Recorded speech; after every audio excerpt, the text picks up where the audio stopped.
সম্মানীয় দর্শক, দেখছেন N A stock Bangla YouTube channel. শুরুতেই জানিয়ে দেব হেডলাইন্স। 21-এর থেকেও হবে খারাপ পরিণতি, 52 মিনিটের ফুটেজে ঘুরে যাবে খেলা, বড় হুঁশিয়ারি অভিষেকের। বিজেপির শক্ত ঘাঁটি মেদিনীপুর, দিলীপের অনুপস্থিতি তৃণমূলকে ফেরাতে পারবে এই কেন্দ্রে। রাজ্যে ফের মোদি শাহের ডেলি প্যাসেঞ্জারি, ফ্লপ শো হবে না তো? এতদিন মুখ ছুটতো, এবার কি হাতও চলবে? ফের দিলীপের কাণ্ড কারখানায় তুঙ্গে বিতর্ক। সিএ চালু হলে ঠাকুরবাড়ি উড়িয়ে দেব, লস্করি তৈবার নাম করে হুমকি চিঠি বিজেপির শান্তনু ঠাকুরকে। নতুন সরকার হলে আরও বড় চোরদের জেলে ঢোকানো হবে, মোদির সুরে হুঁশিয়ারি শুভেন্দুর। শুনছিলেন হেডলাইন্স, এখন শুনবেন বিস্তারিত। তার আগে আপনি যদি আমাদের চ্যানেলে নতুন হয়ে থাকেন, অবশ্যই চ্যানেলটিকে সাবস্ক্রাইব করে পাশের বেল বাটনটি অন করে রাখবেন, প্রতিদিনের বাছাই করা বিশেষ বিশেষ খবর সবার আগে দেখার জন্য। 21-এর থেকেও হবে খারাপ পরিণতি, 52 মিনিটের ফুটেজে ঘুরে যাবে খেলা, বড় হুঁশিয়ারি অভিষেকের।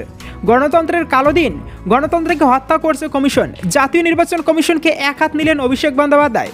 দিল্লিতে তৃণমূল নেতাদের উপর হেনস্থার ঘটনায় সোমবার রাতেই রাজভবনে ছুটে যান অভিষেক বন্দ্যোপাধ্যায়। ছিলেন আরও 11 জন তৃণমূলের শীর্ষ নেতৃত্ব। দীর্ঘ বৈঠকে রাজ্যপালকে গোটা ঘটনার বিবরণ অভিষেক বন্দ্যোপাধ্যায় জানান বলে খবর। শুধু তাই নয়, ঘটনা নিন্দনীয় বলেও রাজ্যপাল তাকে জানিয়েছেন বলে দাবি তৃণমূলের সেকেন্ড ইন কমান্ডের। বৈঠক শেষে রাজভবনের বাইরে সাংবাদিকদের মুখোমুখি হন, আর সেখান থেকে একযোগে বিজেপি এবং নির্বাচন কমিশনকে আক্রমণ করেন অভিষেক বন্দ্যোপাধ্যায়। বলেন, মহিলা সাংসদদের যেভাবে টেনে হিঁচড়ে এদিন তুলে নিয়ে যাওয়া হয়েছে তা নিন্দনীয়। এমনকি দিনের আলোচনায় গণতন্ত্রকে হত্যা করা হয়েছে। এমনকি 2 সপ্তাহ আগে অপারেশন হয়েছে দোলাসিনের। এমনকি ডেরেক ব্রায়েনকে চ্যাংদোলা করে দিল্লি পুলিশ নিয়ে গিয়েছে। বাংলার মানুষ হয়ে তারা কথা বলতে গিয়েছিল, এটাই অন্যায়। শুধু তাই নয়, এদিন কমিশনের অঙ্গুলি হেলনেই এই ঘটনা ঘটেছে বলে তোপ তৃণমূলের সাধারণ সম্পাদকের। অন্যদিকে জিতেন্দ্র তিওয়ারির সঙ্গে এসপি এনআইএর গোপন বৈঠক হয়েছে বলেও এদিন বিস্ফোরক দাবি করেন তিনি। বলেন, এসপি এনআইএর বিরুদ্ধে অভিযোগ রয়েছে, অফিসে দেখা করবেন, অ্যাপয়েন্টমেন্ট নেবেন, কিন্তু কেন বাড়িতে? প্রশ্ন অভিষেক বন্দ্যোপাধ্যায়। এই সংক্রান্ত প্রমাণ সামনে আনারও হুঁশিয়ারি দেন ডায়মন্ড হারবারের বিদায়ী সাংসদ। এমনকি আদালতে প্রমাণ তুলে দেওয়ারও হুঁশিয়ারি দেন। এমনকি স্পষ্ট 52 মিনিটের সিসিটিভি ফুটেজ প্রকাশের হুঁশিয়ারি দেন অভিষেক বন্দ্যোপাধ্যায়। এই বিষয়ে ফের একবার কমিশনকে এক হাত নেন। বলেন, বিজেপি বললে 2বার ডিজি বদল হবে, আমরা অভিযোগ করলে কেন এনআইএর এসপি বদল হবে না? তার বাড়ির ভিজিটার্স বুকের কপি সহ সমস্ত তথ্য তুলে দেওয়া হয়েছে কমিশনের। এরপরই ব্যবস্থা নেওয়া হচ্ছে না, বাংলার মানুষ এর জবাব দেবে। এরপরই অভিষেকের হুঁশিয়ারি, 2021-এর থেকেও খারাপ পরিণত হবে বিজেপির শক্ত ঘাঁটি মেদিনীপুর, দিলীপের অনুপস্থিতি তৃণমূলকে ফেরাতে পারবে এই কেন্দ্রে। লোকসভা নির্বাচনে ঘিরে রাজ্য রাজনীতিতে উত্তেজনার পারদ ক্রমশ চড়ছে। তৃণমূল সব আসনেই প্রার্থী দিয়ে দিয়েছে। প্রধান বিরোধী দল বিজেপি সহ অন্যান্য বিরোধী দলগুলিও অধিকাংশ আসনেই প্রার্থী ঘোষণা করে দিয়েছে। ভোটে কোন কেন্দ্রে কে প্রার্থী হবেন, এই চর্চার মাঝেই আলোচনার কেন্দ্রবিন্দু হয়ে উঠেছিল দিলীপ ঘোষের কেন্দ্র বদল। মেদিনীপুর থেকে সরিয়ে বর্ধমান দুর্গাপুরে প্রার্থী করা হয়েছে বঙ্গ বিজেপির প্রাক্তন সভাপতিকে। 2019-এর পর থেকেই মেদিনীপুর বিজেপির অন্যতম শক্ত ঘাঁটি হিসেবে পরিচিতি পেয়েছে। তবে প্রশ্ন উঠতে শুরু করেছে, দিলীপ ঘোষের অনুপস্থিতিতে শাসক দল তৃণমূল কি ফের এই কেন্দ্র নিজের ঝুলিতে রাখতে পারবে? তৃণমূল কংগ্রেস মেদিনীপুর লোকসভা কেন্দ্র থেকে প্রার্থী করেছে মেদিনীপুরের তারকা বিধায়ক জুন মালিয়াকে। গত বিধানসভা নির্বাচনে প্রথমবার প্রতিদ্বন্দ্বিতা করেই বিপুল ভোটে জয়লাভ করেছিলেন জুন। লোকসভা নির্বাচনে তাকে প্রার্থী করার পর থেকে শোনা গিয়েছিল তারকার বিরুদ্ধে তারকা প্রার্থী দিতে চাইছে বিজেপি। সেক্ষেত্রে দিলীপ ঘোষকে ওই আসন থেকে সরানো হতে পারে। এই জল্পনা চলছিল বেশ কিছু সময় ধরে। শেষ পর্যন্ত আসানসোল দক্ষিণের বিধায়ক অগ্নিমিত্রা পালকে জুনের বিরুদ্ধে টিকিট দিয়েছে গেরুয়া শিবির। 2019 সালে এই আসনে জয় পাওয়া বঙ্গ বিজেপির অন্যতম প্রধান মুখ দিলীপ ঘোষকে প্রার্থী করা হয়েছে বর্ধমান দুর্গাপুরে। সেক্ষেত্রে রাজনৈতিক বিশ্লেষকদের ধারণা ছিল এর ফলে বিজেপি কিছুটা ব্যাকফুটে রয়েছে। যদিও এসব পরোয়া না করেই প্রচারে নেমে পড়েছে বিজেপি। পশ্চিম মেদিনীপুরের 6টি বিধানসভা দাঁতন, কেশিয়ারি, খড়গপুর সদর, নারায়ণগড়, খড়গপুর, মেদিনীপুর ও পূর্ব মেদিনীপুরের একটি বিধানসভা এগরা নিয়ে 1952 সালে গঠিত হয় মেদিনীপুর লোকসভা কেন্দ্র। 1952 থেকে 1969 পর্যন্ত বাংলায় কংগ্রেসের দখলে ছিল। এরপর 2009 সাল পর্যন্ত সিপিআইএমের দখলে ছিল। 2011 সালে বাংলায় ক্ষমতায় আসার পর 2014 সালের নির্বাচনে তৃণমূল প্রার্থী অভিনেত্রী সন্ধ্যা রায় জয়লাভ করেন, কিন্তু 5 বছর পরই পালা বদল হয়। 2019 সালে দিলীপ ঘোষ বিজেপির টিকিটে এই আসনে জয় পান। 2024 সালে ফের মেদিনীপুরের আসনে নিজেদের ঝুলিতে ফেরাতে মরিয়া তৃণমূল কংগ্রেস। বিজেপির শক্ত ঘাঁটি মেদিনীপুর। রাজনৈতিক বিশ্লেষকদের মতে দিলীপ ঘোষকে সরিয়ে দেওয়ায় মেদিনীপুরে জুন মালিয়ার জয়ের রাস্তা অনেকটাই সহজ করে দিয়েছে বিজেপি। অগ্নিমিত্রা পলকে প্রার্থী করায় সেখানকার বিজেপি নেতার কর্মীদের মধ্যে অসন্তোষ রয়েছে। এদিকে 2021 সালে মেদিনীপুর বিধানসভা কেন্দ্র থেকে জয় পান জুন মালিয়া। সাধারণ মানুষের তরফে প্রশংসা শোনা গিয়েছে। আগামী 25শে মে ষষ্ঠ দফায় মেদিনীপুরে নির্বাচন অনুষ্ঠিত হবে। শেষ হাসি কে হাসবে তা জানা যাবে আগামী 4 জুন। রাজ্যে ফের মোদি শাহের ডেলি প্যাসেঞ্জারই ফ্লপ শো হবে না তো? 21 বিধানসভা নির্বাচনের আগে নিয়মিত পশ্চিমবঙ্গে এসে প্রচার করেছেন নরেন্দ্র মোদী এবং কেন্দ্রীয় স্বরাষ্ট্রমন্ত্রী অমিত শাহ। বারবার এসেছিলেন বিজেপি সভাপতি জেপি নাড্ডাও। 200 আসনে জেতার কথা বারবার বলতে শোনা গিয়েছিল তাদের, কিন্তু ডাবল সেঞ্চুরি তো দূরের কথা, 100-র কাছাকাছিও পৌঁছতে পারেনি রাজ্য বিজেপি। 77 আসনে থেমে যায় তারা। এবার লোকসভা নির্বাচনের প্রচারে বারবার যে মোদী শাহ জুটি দেখা যাবে সেই ইঙ্গিত পাওয়া যাচ্ছে। প্রধানমন্ত্রী নরেন্দ্র মোদী ইতিমধ্যে একাধিকবার রাজ্যে এসে প্রচার করে গিয়েছেন। এবার কেন্দ্রীয় স্বরাষ্ট্রমন্ত্রী অমিত শাহ ভোট প্রচারে বাংলায় আসছেন। জানা গিয়েছে 10ই এপ্রিল উত্তরবঙ্গের মাটি থেকে ভোট প্রচার শুরু করবেন তিনি।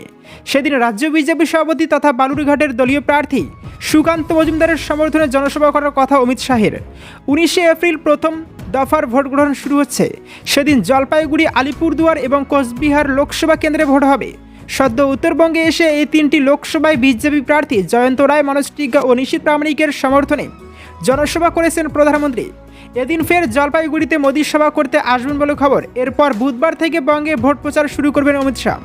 এরপর 12ই এপ্রিল ফের বাংলায় প্রচারে আসবেন নরেন্দ্র মোদী। এভাবেই যে বারবার মোদী শাহ জুটিকে দেখা যাবে তা স্পষ্ট। উল্লেখ্য, পশ্চিমবঙ্গ থেকে বিজেপিকে 35 আসনে জেতার লক্ষ্যমাত্রা বহু আগেই স্থির করে দিয়েছেন অমিত শাহ। সেভাবেই পরিকল্পনা করে এগোচ্ছে গেরুয়া শিবির। কিন্তু এবারেও রাজ্য বিজেপির অবস্থা 21 বিধানসভা নির্বাচনের মতো হবে না তো? সাম্প্রতিক ভোট পরবর্তী সমীক্ষাগুলি স্পষ্ট জানিয়েছে যে পশ্চিমবঙ্গে ভালো ফল করবে বিজেপি, কিন্তু সমীক্ষা সব সময় মেলে না।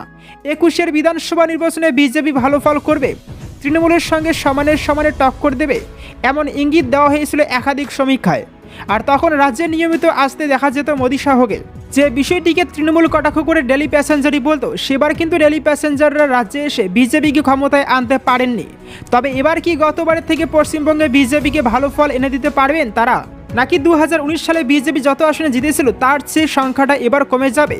তাদের বারবার বঙ্গ সফর ফ্লপ শো এ পরিণত হবে না তো? এই চর্চা স্বাভাবিকভাবেই শুরু হয়েছে রাজ্য রাজনীতিতে। তাই মোদী শাহের ধারাবাহিক বঙ্গ সফরের দিকে নজর থাকবে সব মহলের। এতদিন মুখ ছুটতো, এবার কি হাতও চলবে? ফের দিলীপের কাণ্ড কারখানায় তুঙ্গে বিতর্ক। সোমবার প্রচারে বেরিয়ে বিক্ষোভের মুখে পড়েছিলেন দিলীপ ঘোষ। শুনতে হয়েছিল গো ব্যাক স্লোগানও। পাল্টা জয় শ্রীরাম ধ্বনিতে এলাকা সরগরম করেছিলেন বর্ধমান দুর্গাপুরের বিজেপি কর্মী সমর্থকেরা। শেষে পুলিশের হস্তক্ষেপে পরিস্থিতি স্বাভাবিক হয়। বিক্ষোভকারীদের তৃণমূলের লোক বলে দাবি করেছিলেন পদ্ম বাহিনীর ডাকাবুকো নেতা দিলীপ ঘোষ। ওই ঘটনার 24 ঘন্টা পরেই মঙ্গলবার দেখা গেল হাতে লাঠি নিয়ে প্রাতঃভবনে বেরিয়েছেন বর্ধমান দুর্গাপুরের বিজেপি প্রার্থী দিলীপ ঘোষ। এতদিন তার চাচাছোলা বাক্যবাণে বঙ্গ রাজনীতি সরগরম হয়েছে। এই কথার জন্যই জনপ্রিয় দিলীপ ঘোষ। আবার নানার সময় একাধিকবার বিতর্কিত মন্তব্যের জন্য বিড়ম্বনাতেও পড়তে হয় তাকে। তাহলে কি এবার মুখ ছোটানোর বদলে হাত চালাবেন দিলীপ? আচমকা হাতে লাঠি কেন? নিজস্ব কায়দায় হাঁটা থামিয়ে দিলীপ ঘোষের জবাব, যারা আইন নিজের হাতে তুলে নিচ্ছে তাদের জন্য এই ডান্ডা আছে। রাস্তায় হাঁটতে বেরোলে অনেক অবাঞ্ছিত লোক সামনে চলে আসছে, তাই এক বন্ধু বললেন হাতে একটা লাঠি রাখতে। তবে সে বন্ধুকে তার নাম নেননি বর্ধমান দুর্গাপুর লোকসভা কেন্দ্রের বিজেপি প্রার্থী। অন্যদিকে সোমবার দুপুরে দিল্লিতে তৃণমূল নেতাদের হেনস্থার প্রতিবাদে ওই রাতেই রাজ্যপালে দ্বারস্থ হয়েছিলেন রাজ্যের শাসক দলের একটি প্রতিনিধি দল। তৃণমূল কংগ্রেসের সাধারণ সম্পাদক কমিশনের ভূমিকা নিয়ে প্রশ্ন তুলে রাজ্যপালে হস্তক্ষেপের দাবি জানিয়েছেন। এ প্রসঙ্গে দিলীপ ঘোষ বলেন, যাদেরকে গালাগাল দিত, যাদের সমালোচনা করত, এমন পরিস্থিতি আজকে তাদের পায়ে গিয়ে পড়তে হয়েছে। নির্বাচন কমিশন নাকি বিজেপির দালাল, রাজ্যপালের বাড়িতে নাকি বিজেপির অফিস, এখন সেখানেই পড়ে থাকছে তৃণমূল কংগ্রেস। সিএ চালু হলে ঠাকুর বাড়ি উড়িয়ে দেব, লস্কর-ই তৈবার নাম করে হুমকি চিঠি বিজেপি শান্তনু ঠাকুরকে। রবিবার থেকেই শিরোনামে ঠাকুরনগর ঠাকুরবাড়ি। বড়মা বিনাপানি দেবীর ঘর দখল নিয়ে চরমে পৌঁছেছে মমতা বালা ঠাকুর এবং শান্তনু ঠাকুরের সংঘাত। বিজেপি নেতার অভিযোগ, তার জেঠিমা তথা তৃণমূল নেত্রী মমতা বালা তার ঠাকুরমার ঘরে তালা দিয়ে রেখেছে। সেই তালা ভাঙতেই শুরু হয় বিতর্ক। এসবের মাঝেই এবার লস্কর-ই তৈবার কাছ থেকে হুমকি চিঠি পেলেন শান্তনু ঠাকুর। সোমবার উক্ত জঙ্গি সংগঠনের নাম করে কেন্দ্রীয় জাহাজ প্রতিমন্ত্রী শান্তনুর কাছে একটি চিঠি আসে। দেগঙ্গার এক বাসিন্দার লেখা সেই চিঠিতে হুমকি দেওয়া হয়েছে, এনআরএ কিংবা সিএ চালু হলে ঠাকুর বাড়ি বোমা মেরে উড়িয়ে দেওয়া হবে। জানা যাচ্ছে এই ঘটনায় বেশ আতঙ্কিত হয়ে পড়েছেন মতুয়া মহাসংঘের নেতা। হুমকি চিঠি পাওয়ার বিষয়টি প্রধানমন্ত্রী নরেন্দ্র মোদী এবং স্বরাষ্ট্রমন্ত্রী অমিত শাহকে জানিয়েছেন তিনি। লস্কর-ই তৈবার নামে হুমকি চিঠি পাওয়া প্রসঙ্গে শান্তনু বলেন, আমার কাছে একটি হুমকি চিঠি এসেছে, আমি সেই বিষয়ে প্রধানমন্ত্রী এবং স্বরাষ্ট্রমন্ত্রীকে জানিয়েছি। সংবাদ মাধ্যমের দ্বারা মুখ্যমন্ত্রী মমতা বন্দ্যোপাধ্যায়কেও অবগত করার চেষ্টা করছি। শান্তনুকে পাঠানো হুমকি চিঠিটি বাংলা হরফে লেখা হয়েছে। সেখানে হুমকি দেওয়া হয়েছে এনআরএ কিংবা সিএ চালু হলে ঠাকুরনগর ঠাকুরবাড়ি উড়িয়ে দেওয়া হবে, এমনকি ঠাকুরবাড়ির সদস্যদের ক্ষতি করারও কথা সেই চিঠিতে লেখা আছে বলে খবর। বিষয়টি কানে এসেছে তৃণমূলের রাজ্যসভার সাংসদ মমতা বালারও। তিনি অবশ্য বিষয়টিকে নাটক বলে দাবি করেছেন। মমতা বালা বলেন, এদিন রাতে বড়মার ঘরে ঢোকার জন্য শান্তনু যা করেছেন সেই বিষয়টি থেকে মানুষের দৃষ্টি সরাতেই এসব করছেন তিনি। কেউ তাকে কোনো হুমকি চিঠি পাঠায়নি, সবটা বানানো বলেও দাবি করেন মমতা বালা। প্রসঙ্গত রবিবার থেকে চরমে পৌঁছেছে ঠাকুরবাড়ির পারিবারিক দ্বন্দ্ব। শান্তনুর অভিযোগ, তার ঠাকুমার ঘর দখল করে রেখেছেন তার জেঠিমা তথা তার নেত্রী মমতা বালা। নাতি হিসেবে তারও সেই ঘরে প্রবেশের অধিকার রয়েছে। এদিনও সেই চেষ্টাই করেছিলেন, তালা দেওয়া ছিল বলে তালা ভেঙে ঢুকতে হয়েছে বলে জানান বনগাঁর বিজেপি প্রার্থী। এদিকে মমতা বালার দাবি ওই ঘরের দেখভাল তিনিই করেন। এদিন দলবল নিয়ে সেই ঘরে প্রবেশ করেন শান্তনু, তাকে প্রাণনাশেরও হুমকিও দেওয়া হয়েছে বলে দাবি করেন তৃণমূল নেত্রী। নতুন সরকার হলে আরও বড় চোরদের জেলে ঢোকানো হবে, মোদির সুরে হুঁশিয়ারি শুভেন্দুর। কয়েকদিন আগে কৃষ্ণনগরের বিজেপি প্রার্থী অমৃতা রায়কে ফোন করেছিলেন নরেন্দ্র মোদী। কথা প্রসঙ্গে বলেছিলেন, নতুন সরকার গঠন হলে পশ্চিমবঙ্গের আরও বড় দুর্নীতিবাজ যারা গরিব মানুষের টাকা লুট করেছে তাদের গ্রেপ্তার করবেন। সোমবার সেই একই সুরে তৃণমূল ও মমতা বন্দ্যোপাধ্যায়কে হুঁশিয়ারি দিলেন শুভেন্দু অধিকারী। পাশাপাশি পশ্চিমবঙ্গের মুখ্যমন্ত্রী ও তৃণমূল সুপ্রিমো মমতা বন্দ্যোপাধ্যায় নাগরিকত্ব সংশোধনী আইন বা সিএ এর বিরুদ্ধে অপপ্রচার করছেন বলে অভিযোগ করেন তিনি। সোমবার তমলুক লোকসভার বিজেপি প্রার্থী অভিজিৎ গঙ্গোপাধ্যায়ের সমর্থনে ময়না বিধানসভার শালিকা ধনীচকে জনসভা করতে গিয়েছিলেন মমতা বন্দ্যোপাধ্যায়। তবে আপনি জেনে রাখুন, অনেক চোর ভিতরে ঢুকেছে, আরও ঢুকবে। মোদী বলেছেন, নতুন সরকার হলে আরও বড় চোরদের জেলে ঢোকাবেন, কেউ পার পাবে না। তৃণমূলের শাসনকালে রাজ্যে কোনো কাজ হয়নি বলে অভিযোগ করে শুভেন্দু আরও বলেন, তৃণমূল জমানায় শুধুই ভাষণ দেওয়া হচ্ছে, একটা কোনো কাজ নেই। এই রাজ্যে কারো কোনো কাজ নেই, তাই বাধ্য হয়ে ভিন রাজ্যে যেতে হচ্ছে মানুষকে। বাংলায় 72 লক্ষ ঘর দিয়েছেন প্রধানমন্ত্রী, তাও কেন কাঁচা বাড়িতে রয়েছে? আসলে কয়লা, বালি, পাথর, চোর এই তৃণমূল সরকারকে সরাতে এদের হারাতেই হবে, না হলে রাজ্যের মানুষ হাল আরও খারাপ হবে।